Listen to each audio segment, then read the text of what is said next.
Dalam nama Bapa dan Putra dan Roh Kudus. Amin. Allah yang penuh kasih, kami mengucap syukur dan terima kasih. Kami masih selalu Kau ingatkan lewat sabda Putramu Yesus,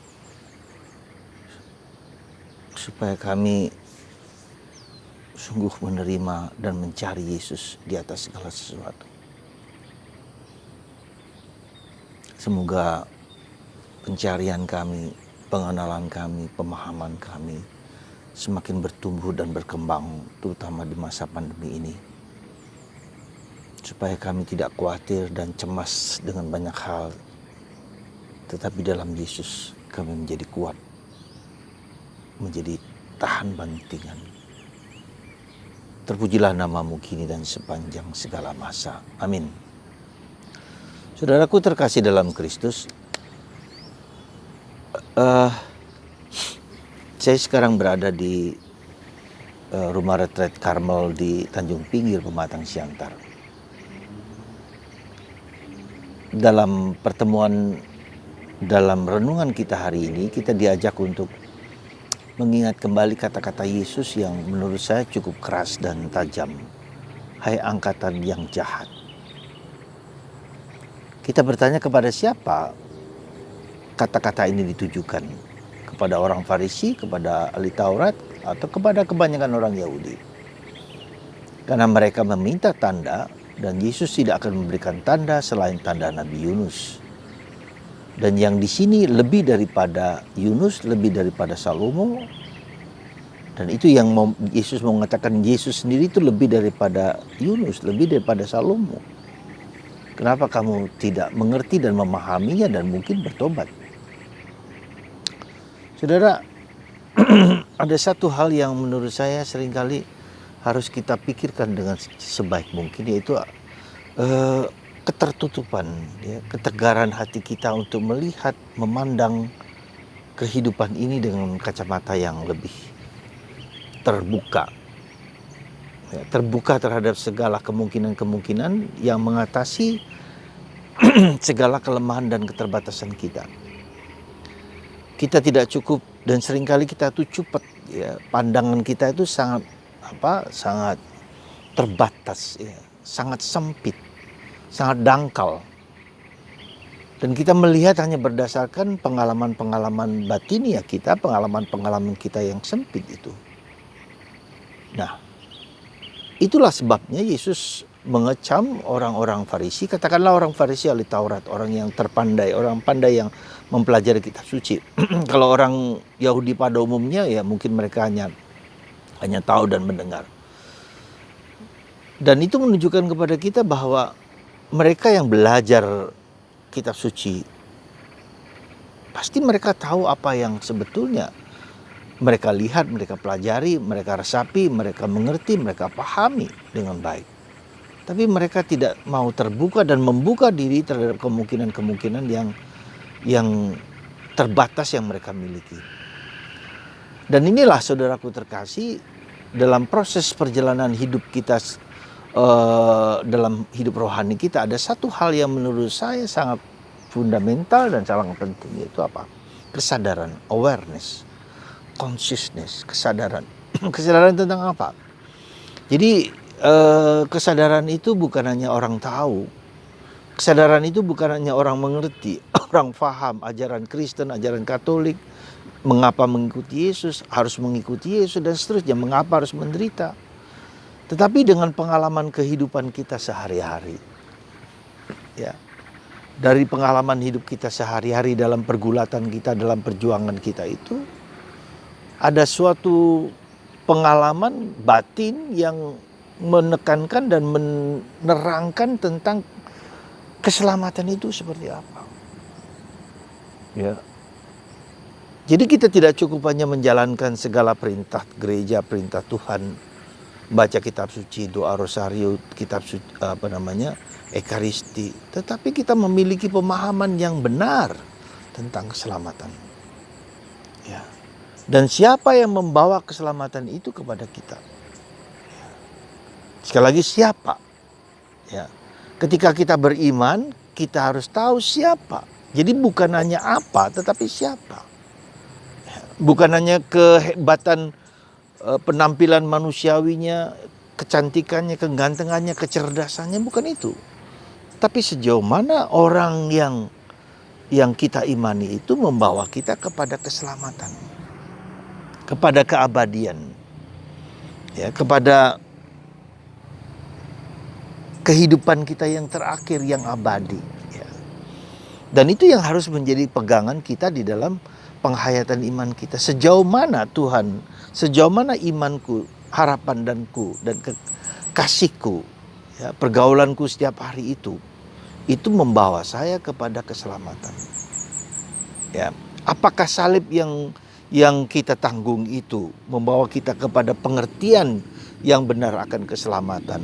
Kita semakin mengerti siapa Yesus. Ya, kita semakin mengerti siapa Tuhan kita.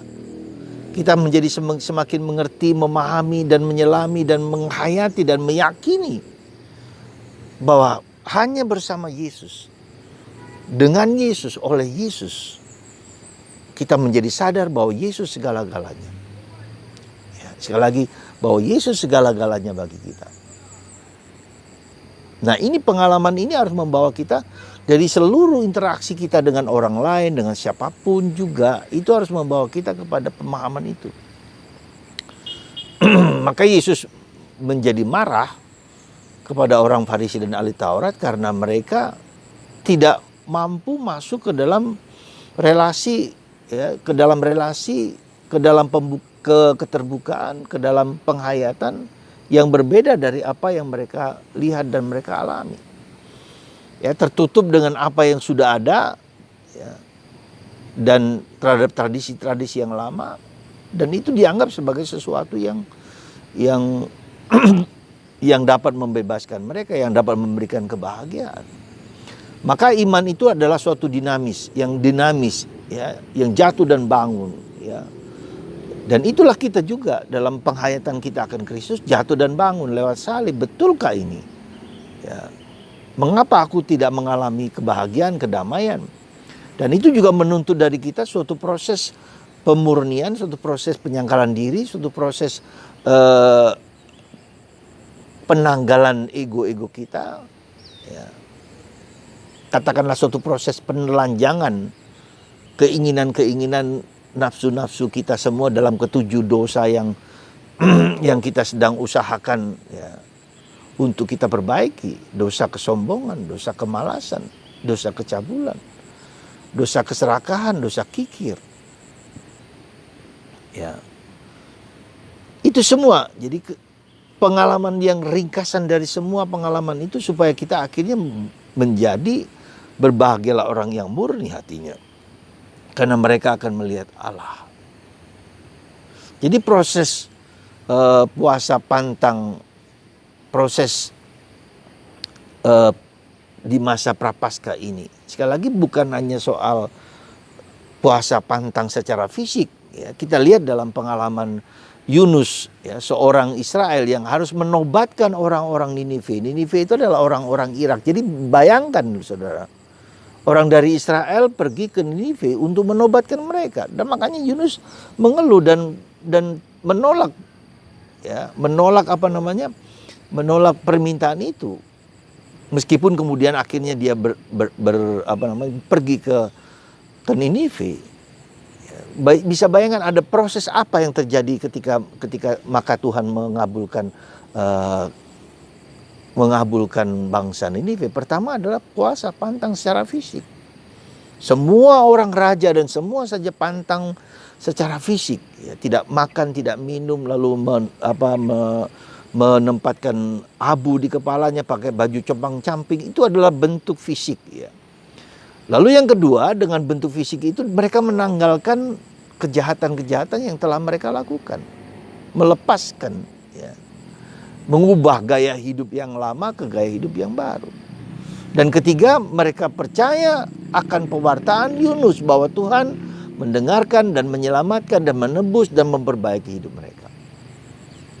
Jadi saudaraku terkasih, ada 3 layer, 3 lapisan yang harus kita perhatikan di dalam proses masa prapaskah ini. Adalah proses pertama, kita belajar untuk melepaskan secara fisik apa dengan puasa, pantang dan mati raga. Ya, kita lakukan itu, kita berjuang untuk bisa mengontrol keinginan-keinginan daging kita. Dan yang kedua, kita belajar menanggalkan apa yang tidak pantas di hadapan Tuhan dengan memperhatikan ke-7 dosa itu. Lalu yang ketiga adalah kita belajar untuk memasuki lebih dalam akan Yesus sebagai pribadi, sebagai utusan Allah yang dipanggil untuk menebus dan membebaskan kita. Jadi 3 lapisan itu yang harus kita perhatikan saudaraku terkasih. Jadi tidak hanya cukup kita puasa, pantang dan mati raga, tetapi adalah meyakini bahwa Yesus adalah sang juru selamat, sang penebus, sang pembebas di dalam gereja Katolik tentu saja.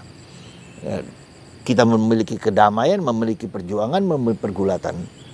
Jadi ada 3 lapisan itu. Kalau itu tidak terjadi, ya kita akan menjalankan semua itu semampu dan sebisa kita, ya sudah biasa begitu aja gitu. Tapi ketika ketiga aspek itu mengalami pergulatan, mengalami dinamika, mengalami kesulitan jatuh dan bangun, itu tanda juga bahwa tanda yang sehat harus jatuh dan bangun.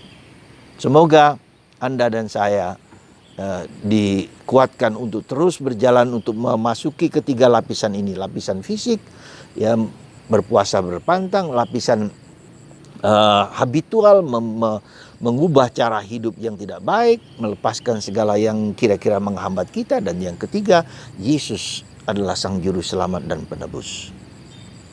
Satu-satunya membawa kita kepada Allah Bapa, ya, kepada Allah dan Bapa yang mengasihi, memperhatikan dan menyelamatkan dan memberikan keabadian kepada kita. Itu yang menjadi kunci dari semua perjalanan hidup rohani kita. Semoga Tuhan memberkati Anda semua dalam nama Bapa dan Putra dan Roh Kudus.